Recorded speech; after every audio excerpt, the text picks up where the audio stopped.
হাজিরিন, ইসালে সব মাহফিল প্রসঙ্গে অত্যন্ত সংক্ষেপে কয়েকটি কথা বলতে চাই। সময়ের দাবি, এই বিষয়টা আলোচনা করা সময়ের দাবি। আমরা আমাদের কবরবাসী যারা, কারো বাবা মা দাদা দাদি আত্মীয় স্বজন এবং অনেক আউলিয়া কেরাম যাদের স্মরণে আমরা ইসালে সওয়াব করে থাকি,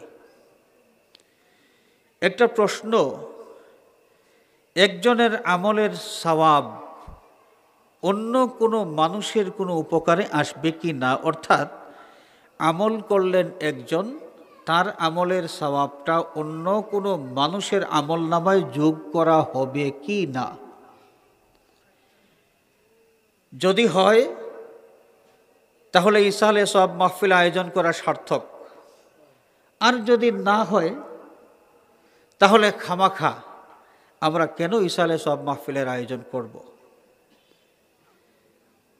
এই প্রসঙ্গে প্রাচীন কাল থেকে মুসলমানদের মধ্যে একদল বিপদগামী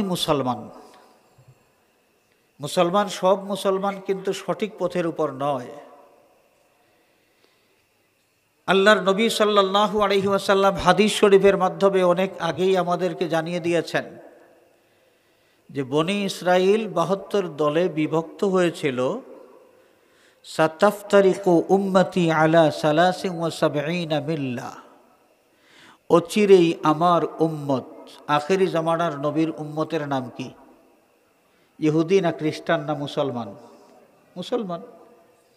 তো আল্লাহর নবী ইরশাদ করছেন অচিরেই আমার উম্মত অর্থাৎ মুসলমানেরা বিভক্ত হবে মোট ৭৩ দলে। এখানে একটা কথা বলে রাখি, অনেক মানুষের ধারণা যে হুজুরেরা ৭৩ দলে বিভক্ত হবে। অনেকেই মনে করেন যে মোল্লা মৌলবী হুজুর যারা, তারা ৭৩ দলে বিভক্ত হবে, ৭২ দল হুজুর জাহান্নামী হবে আর একদল হুজুর জান্নাতি হবে। না, হুজুরের কথা এখানে বলা হয় নাই, আল্লাহর নবী উম্মতের কথা বলেছেন। উম্মতের মধ্যে হুজুরও আছেন, ব্যবসায়ীও আছেন, মাস্টারও আছেন, সব আছেন। আল্লাহর নবী ভবিষ্যৎবাণী করে গেলেন যে সাতাফতারিকু উম্মতি আলা ৭৩ মিল্লাতান কুল্লুহুম ফিন্নার ইল্লা মিল্লাতুন ওয়াহিদা। ৭৩ দলে বিভক্ত হবে আমার উম্মত মুসলমান, এর মধ্যে একটি মাত্র দল ছাড়া বাকি ৭২ দল মুসলমান, এরা হবে জাহান্নামী। এরা কি হবে? জাহান্নামী। তাহলে আমরা কি বুঝলাম? আল্লাহর নবীর এই হাদিস শরীফ থেকে স্পষ্টভাবে আমরা জানতে পারলাম যে সব মুসলমান কিন্তু জান্নাতি নয়। সব মুসলমান কি নয়? জান্নাতি নয়, জাহান্নামী মুসলমানও আছে। হাজিরিন, আমরা যদি ইতিহাসের দিকে তাকাই, মুসলমানদের প্রাচীন ইতিহাস, সেই দিকে যদি আমরা তাকাই, বেশি দূরে যাওয়ার দরকার নাই যে খারিজিদের ইতিহাস যদি আমরা তালাশ করি, সেই খারিজিরা ফতোয়া দিয়েছিল যে সাইয়্যিদুনা হযরতে আলী কাররামাল্লাহু ওয়াজহাহু, তার বিরুদ্ধে ফতোয়া ছিল খারিজিদের যে আলী তিনি ইসলাম থেকে বের হয়েছেন, তার কোনো ঈমান নাই, তিনি কাফির, যেখানেই আলীকে পাওয়া যায় আলীকে সেখানেই কতল করা ওয়াজিব। নাউজুবিল্লাহ বলেন।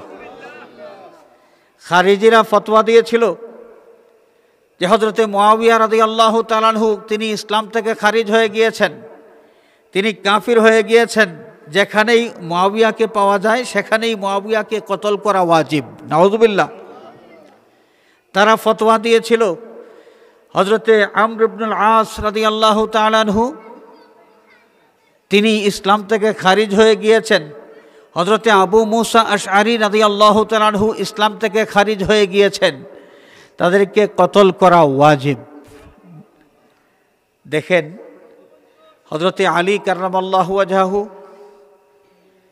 জলিলুল কদর সাহাবী, খাতানুল মুস্তাফা সাল্লাল্লাহু আলাইহি ওয়াসাল্লাম, নবীজির দামান, এবং সেই আলী কাররামাল্লাহু ওয়াজহাহু, যেই আলী রাদিয়াল্লাহু তাআলা আনহুর ব্যাপারে আমাদের নবী করিম সাল্লাল্লাহু আলাইহি ওয়াসাল্লাম বেহেশতের শুভ সংবাদ দিয়ে গেছেন। আর আশারায়ে মুবাশশারা 10 জন সাহাবী, যাদের ব্যাপারে আল্লাহর হাবিব সাল্লাল্লাহু আলাইহি ওয়াসাল্লাম বেহেশতের শুভ সংবাদ দিয়ে গিয়েছিলেন, সেই তাদের মধ্যে একজন হযরতে আলী কাররামাল্লাহু ওয়াজহাহু, নবীজি যাকে জান্নাতি সার্টিফিকেট দিয়ে গেলেন, সেই খারিজিরা তাদের ফতোয়া যে আলী ইসলাম থেকে খারিজ হয়ে গিয়েছেন, আলীকে যেখানেই পাও কতল করো, আলীকে কতল করা ওয়াজিব। নাউজুবিল্লাহ। খারিজি কারা ছিল?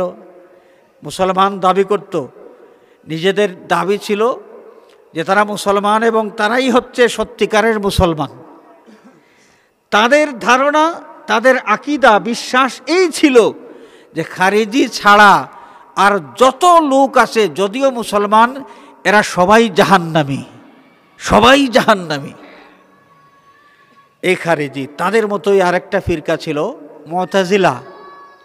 সেই মুতাজিলা ফিরকা কোরআন বিরোধী, হাদিস শরীফ বিরোধী আকীদা পোষণ করার কারণে তাম পৃথিবীর সমস্ত আইম্মায়ে কেরাম, ইসলামের 4 মাযহাবের ইমামগণ, 4 মাযহাবের উলামায়ে কেরাম, এই মুতাজিলা ফিরকা তাদেরকে গুমরাহ বলে ফতোয়া দিয়েছেন।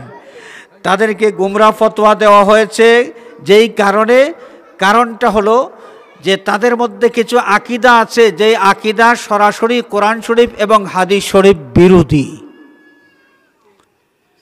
কোরআন হাদিস বিরোধী আকীদা যতগুলো তাদের মধ্যে ছিল, যে আকীদার কারণে তাদেরকে গুমরাহ ফতোয়া দেওয়া হয়েছে, এর মধ্যে একটা আকীদা ছিল এই, তারা মনে করত যে ইসালে সওয়াব এটা অসার বিষয়।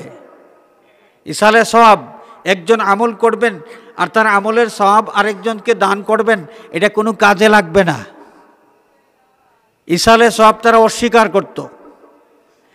হাজরিনে কেরাম, মুতাজিলারা যেই ইসালে সওয়াব অস্বীকার করেছে, তাদের যুক্তি কি ছিল?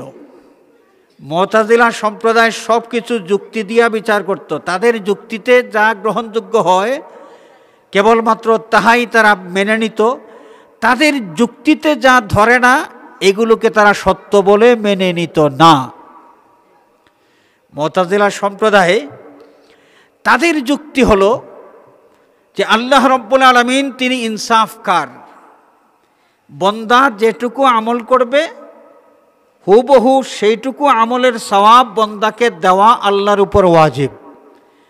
আল্লাহ রাব্বুল আলামিন বান্দার আমলের সওয়াবের হিসাবের মধ্যে কম বেশি করবেন না।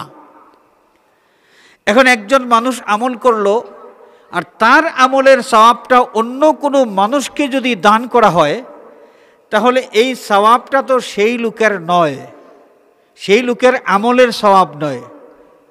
তো এখানে আল্লাহ রাব্বুল আলামিনের ইনসাফটা তো ঠিক থাকলো না, হিসাবটা, আমলের সওয়াবের হিসাবটা ঠিক থাকলো না। এই মূল নীতির উপর ভিত্তি করে তারা শাফাআতও অস্বীকার করেছে। তারা বলেছে যে কোনো মানুষ পাপ করেছে, এই পাপী লোকটা যেই পরিমাণ পাপ করলো, সেই পরিমাণ পাপের শাস্তি অবশ্যই তাদের ভোগ করতে হবে। আল্লাহ রাব্বুল আলামিন কোনো পাপী ব্যক্তিকে কারো সুপারিশে যদি মাফ করে দেন, তাহলে আল্লাহর ইনসাফ ঠিক থাকবে না, আল্লাহ বেইনসাফ হয়ে যাবেন। তো আল্লাহ রাব্বুল আলামিনকে ইনসাফকারী এইটা সাব্যস্ত করতে গিয়া তারা একদিকে শাফাআত অস্বীকার করেছে, আরেকদিকে এই যে ইসালে সওয়াব, সেই ইসালে সওয়াবও কি করেছে? অস্বীকার করেছে।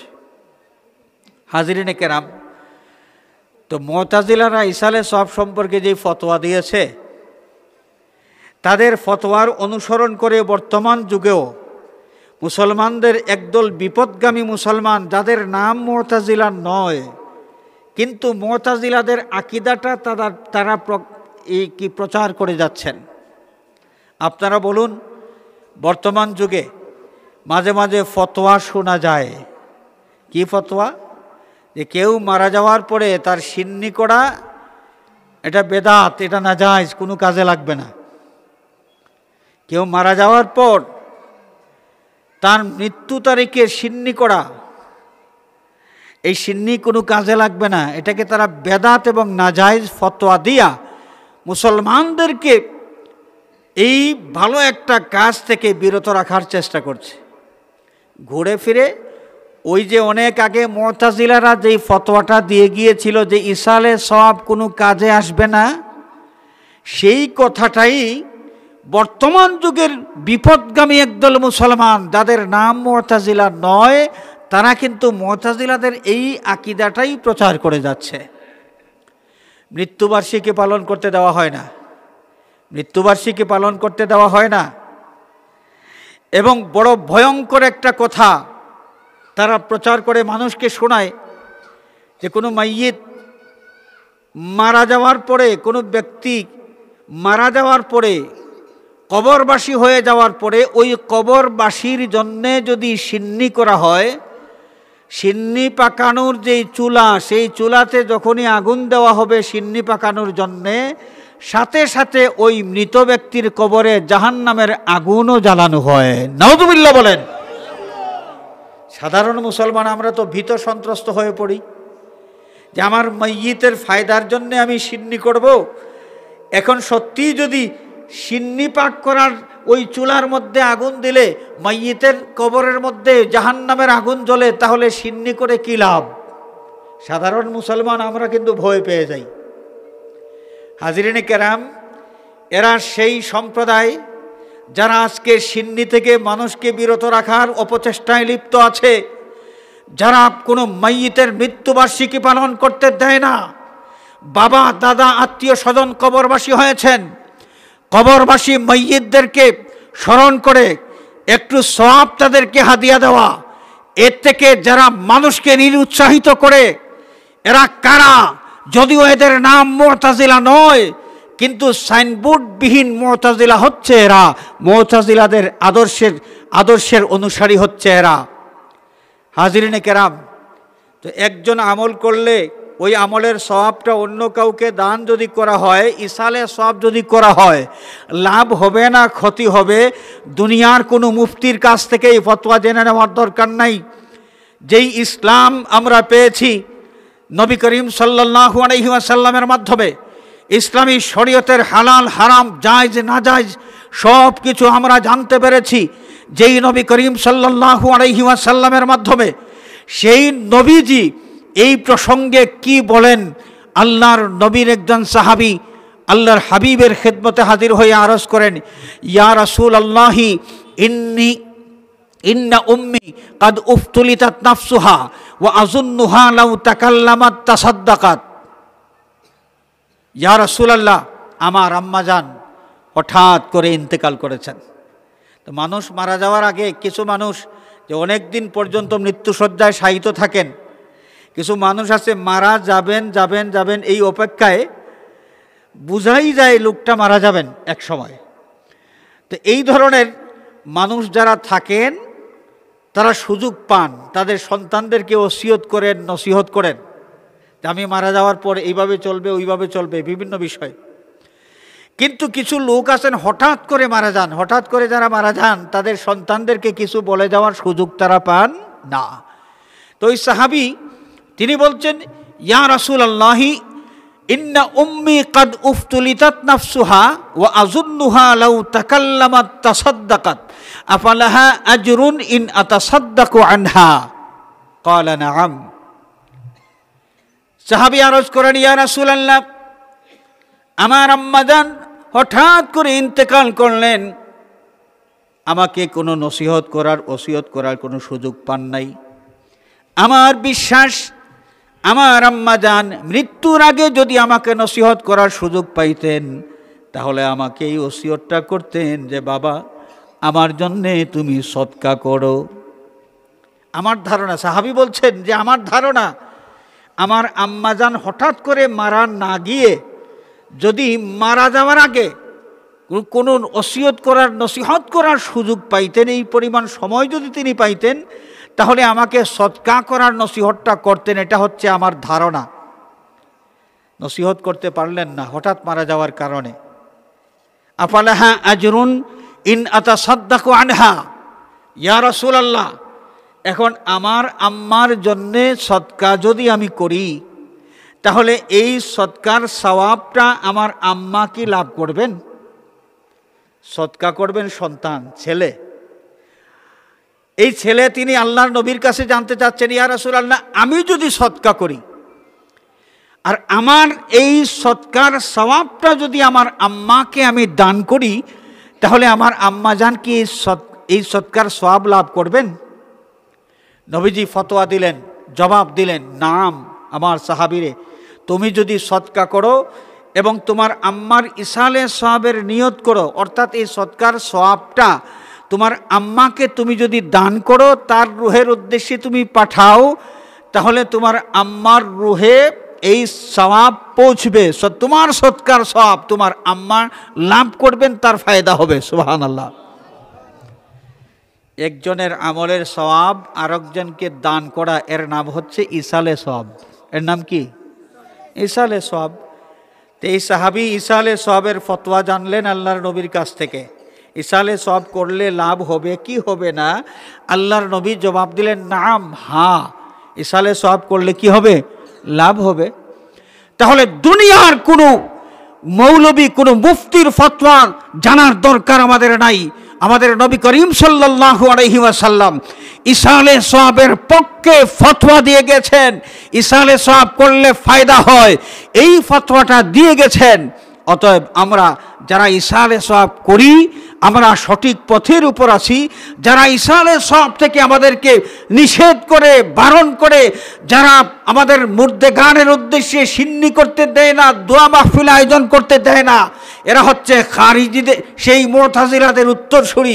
আমরা যদি তাদের কাঁধে কাঁধ মিলাই, তাদের সুরে সুর মিলাই, তাদের আকীদা যদি আমরা পোষণ করি, তাহলে তারা যেভাবে গোমরাহ হয়েছে আমরাও সেভাবে গোমরাহ হব। আর কোনো গোমরাহ ফিরকা, এটা জাহান্নাম হচ্ছে যাদের ঠিকানা।